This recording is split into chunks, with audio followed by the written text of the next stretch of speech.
आज हम बात करेंगे निर्जला एकादशी के बारे में। एकादशी सबसे कठिन और पुण्यदायी एकादशियों में से एक है। इस दिन 24 घंटे से ज़्यादा निर्जल उपवास रखने का नियम है। इन भगवान विष्णु की यह निर्जला एकादशी की कथा जरूर पढ़ना और सुनना चाहिए।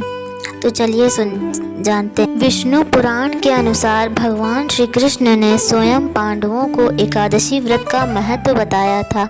ऐसे में जब श्री कृष्ण ने पांडवों को ज्येष्ठ मास के कृष्ण पक्ष की एकादशी के फल और महत्व के बारे में बता रहे हैं तो युधिष्ठिर ने कहा, ज्येष्ठ मास के शुक्ल पक्ष की एकादशी का क्या प्रभाव है, इस बारे में बताएं।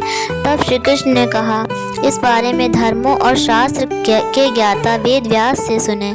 भीम कहने लगे कि हे पितामह, मैं तो पहले ही कह चुका हूँ कि मैं भूख सहन नहीं कर सकता। यदि वर्ष भर में कोई एक ही व्रत हो तो वो मैं रख सकता हूँ, क्योंकि मेरे पेट में वृक नाम वाली अग्नि है, जिसके कारण मैं भोजन किए बिना नहीं रह सकता।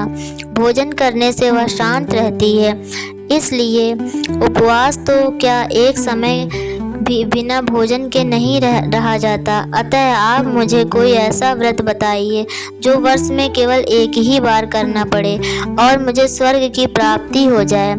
श्री वेद व्यास जी कहने लगे, हे पुत्र, बड़े बड़े ऋषियों ने बहुत शास्त्र आदि बनाए हैं जिनसे बिना धन के थोड़े परिश्रम से ही स्वर्ग की प्राप्ति हो सकती है।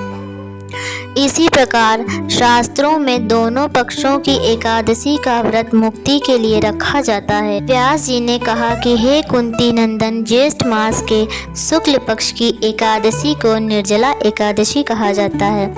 इस दिन दांत साफ करने के अलावा सूर्योदय तक एक बूंद भी जल ग्रहण नहीं किया जाता है।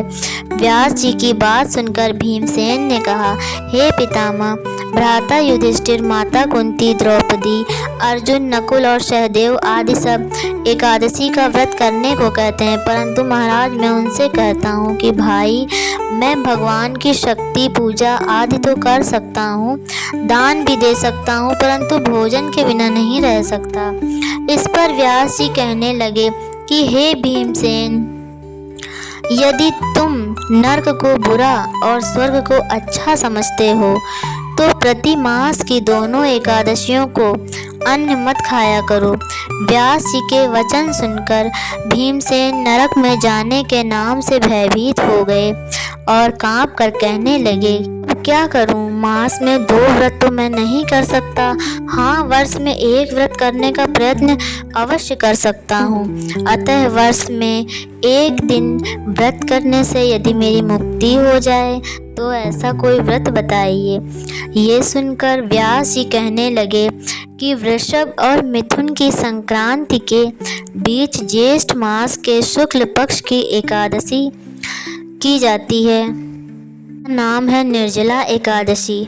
तुम उस एकादशी का व्रत करो। इस एकादशी के व्रत में स्नान और आचमन के सिवा जल वर्जित है।